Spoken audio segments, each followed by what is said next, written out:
This is the new Mahindra XEV 9S, the 7-seat variant of, or the 7-seat version of the XEV 9e, but it doesn't look anything like the XEV 9e because it's got a different design. And as you can see, LEDs going from one end to the other, sharp creases, shut-off grille because of course it's an EV, and as you can see, it is very different from the XEV 9e. So yes, it's not just a 7-seat or a longer version of the XEV 9e.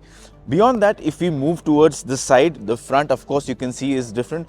On the side you've got these nicely shaped aero alloy wheels, and of course you can see in terms of rubbers, it fills up the wheel well.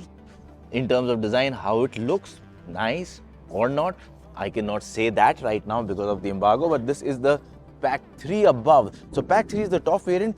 3 above is a notch higher than the top version. So this is like the absolute top that Mahindra has to offer. In terms of the side profile, as you move along, you'll see it's not really like a coupe kind of a design. There is a slight tapering off towards the rear. It gets these same flush door handles that we have seen on many other Mahindra vehicles. So yes, towards the back, it's a more contemporary, more acceptable design, I would say. It's not radical, and that's what sort of stands out for this vehicle. Again, whether I like it or not, I can't comment on that, but yes, it does look as a design that is sort of relatable. And also let's have a look at the back of the vehicle. Let me just take you to the rear.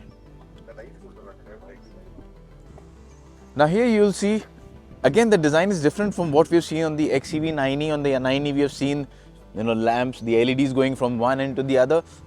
Completely different rear here. You've got differently designed tail lamps here. No LEDs going from one end to the other. So not too much of a drama here. Not very busy. So it's not like a busy design. It's sort of clean.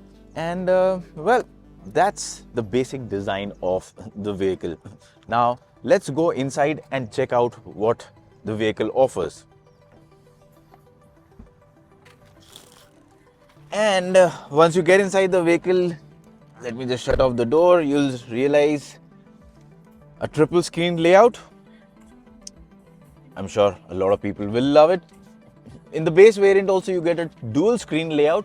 In the top versions, in the premium versions, you get a triple screen layout. Let me just turn down the volume so that you listen to me, not the music. Steering wheel, again a flat bottom design, controls all over. It gets this piano black finish. Yes, it's a dust magnet, but that's what it is.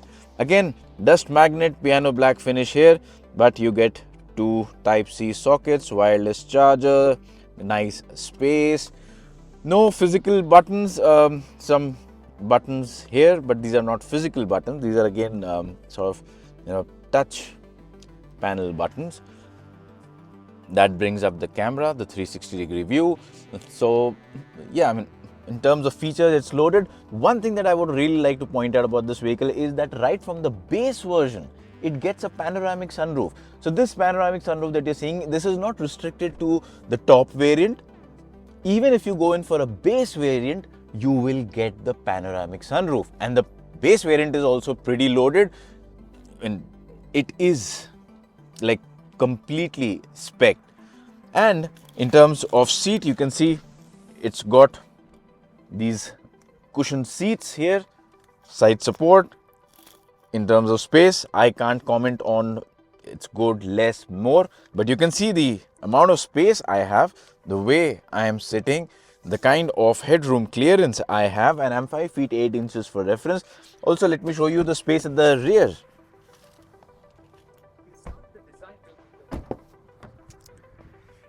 Okay, now let me just put the seat back up. Yeah, you get blinds at the rear, and of course you can mount on your tablets, iPad, or whatever you want to have for additional entertainment. Then in terms of space, like I said, I didn't really adjust this driving seat to my preference. This was set for maybe someone about 6 feet. I'm 5 feet 8 inches. But even if someone's, tall, 6 feet tall driving, you can see the amount of knee room clearance I have. This is still the knee room clearance I have. And this is the kind of leg room I have. This is the kind of under thigh support I have right up till here. So this is the kind of support I have. And beyond that, I can recline the seat. It's got a 60-40 split. This is the max that I can recline it to, but that's not it. I can also push it forward. That's the kind of flexibility you get at the back. But the deal about the XEV9S is the third row. So let's check that out. All right, so one flip tumble, not too high to get in. And well, I will just, if you can just flip the seat. Well, you can see, basically, this is the kind of space I have. This is the seat. That's the kind of posture I have while sitting. The backrest, as you can see, is adjustable, so I can get it up, almost brushing the roof. I've got air vents here.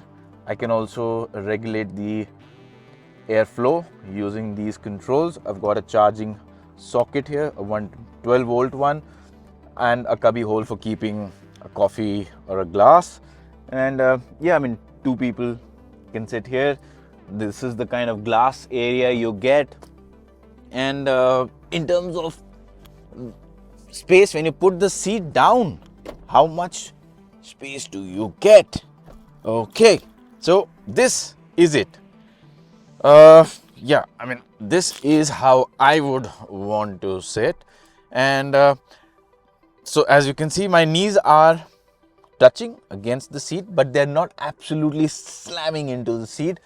So yeah, I mean, I wouldn't be in pain or discomfort after about 30-40 minutes. That's what I can say. But is it comfortable? Is it only for kids? Is it for adults or not? I'll let you know about that in the review video. But this is what the XEV9S is all about, the design, the features. This was just a quick glimpse into what you get. We are driving it in a few hours from now, and that's the video where I'll tell you how is it to drive, how is it to experience, what the powertrain is all about, what the power is, how is it in terms of features, how is it in terms of comfort. Is it better than ICE 7-seaters? Is it worth the money or not? So stay tuned.